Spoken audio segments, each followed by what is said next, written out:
it's your friendly neighborhood caveman Elk here. Clash Wrestling's only time-traveling heavyweight champion in any multiverse ever in the history of anything. And I'm here with my good friend Jeff from Kapowcast. Jeff, tell the people what you do and how to find you and all that good stuff. Hey guys, my name is Jeff from Kapowcast. We're a nerd culture podcast. We deal with comics, comic book movies. You can find us on the Pod Bros Network. Pod Bros Network. It's a great network. Make sure you check it out. And look at this great wolf shirt. So today we're going to look at a great fight scene from Captain America, Winter Soldier. He's fighting George St. Pierre, also known as Batroc the Leaper. One of the greatest fighters in the history of real fighting. But we're going to see how he does in Marvel fighting today. Sounds good. Let's do it. Let's do it. So here we have Captain America. I like it already because he's wearing a mask like a luchador. Luchadors are always exciting. He gets a big kick from Batroc the Leaper right here. This is George St. Pierre. He's very acrobatic. Are you familiar with George St. Pierre as a fighter? Not especially. I know who he is, but... Yeah, well, he's very good.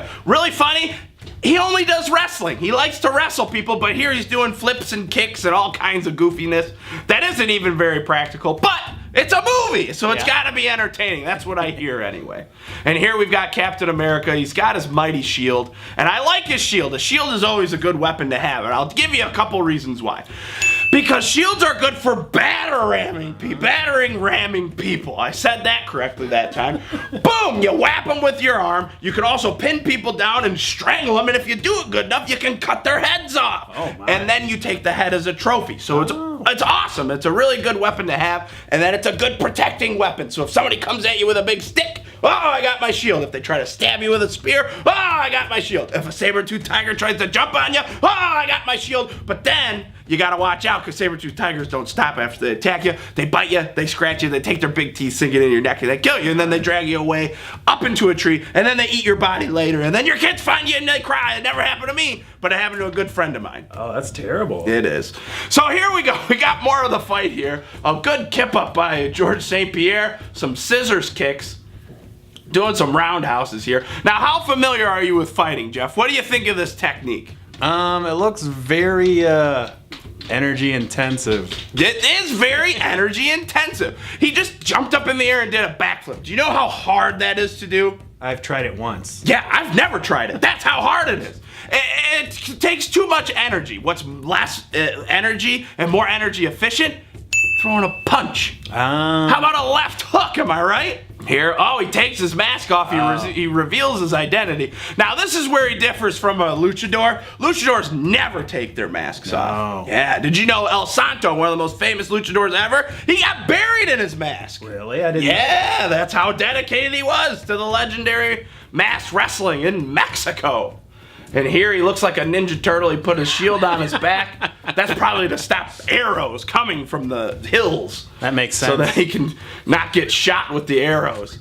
See, here we got some good grappling. I like that. Now, what I would have done differently, I would have changed my level so that I get a little bit lower. Because there's 3 lines of defense, and they're the 3 H's. Not to be confused with Triple H. The 3 H's. Your head, your hands, and your hips. So I would have avoided his heads, I would have avoided his hands, I would have went straight for his hips, grabbed him, swept his legs so that he couldn't wrap his legs around me, landed on top of him, punch, punch, punch, take my sword, my shield, saw his head off, take it home as a trophy to my wife, and make love all night long, bathing in his blood.